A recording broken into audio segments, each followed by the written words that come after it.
We have two. Hi, I'm Colleen Gerke with Jowler Vineyard, and right now I'm standing out in the middle of our Norton vineyard. We have about 2 acres of Norton. Right here I'm standing in a block that's about half an acre. These are the first vines we put in. We put them in 2004, and right now we're testing to find out if they're ready to harvest. So we're getting close to harvest, and we want to go out and test what the sugar is in the grapes. That's one of the key things that we look at when trying to decide exactly when we're going to harvest. So typically I'd go around and gather berries from both sides of the vines, a bunch of different vines in the vineyard. But just since you don't have to follow me all around the vineyard, we're going to just pull a cluster right here, or actually just pull some grapes from a cluster. And then I have my refractometer here. And we're just going to squeeze the juice on.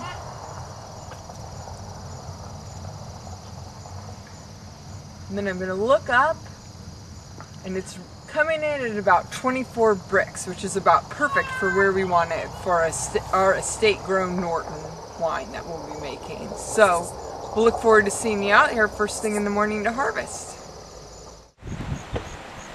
And so it's October 2nd, and today we're harvesting our Norton off our vines. We had about 60 people volunteer to come out and help us pick, so we've had people out here since 5 a.m. That have shown up to help us get all the fruit off. And our goal is to get everything off the vine while it's still cool out. And we're lucky. Today it was 52 when we woke up, so it's perfect to be harvesting. And our goal is to get everything off by noon, and then we'll have a big lunch out here behind us and help celebrate our harvest.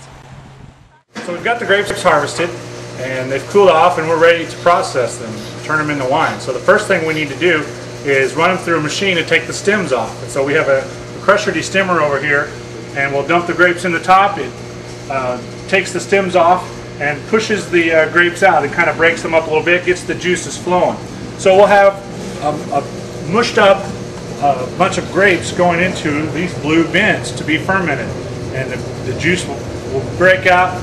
We'll add yeast directly to these tubs, and over the course of 5 to 7 days they'll ferment, turn all that sugar into alcohol and CO2, and then we'll press it out.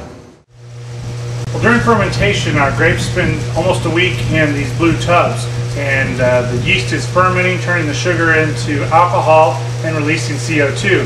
That CO2 pushes the skins up to the top of the barrels or the tubs, and so the skins and seeds tend to float.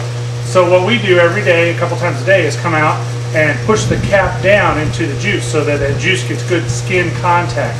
So this is known as punching down the cap, and that's what we're going to do real quick right here.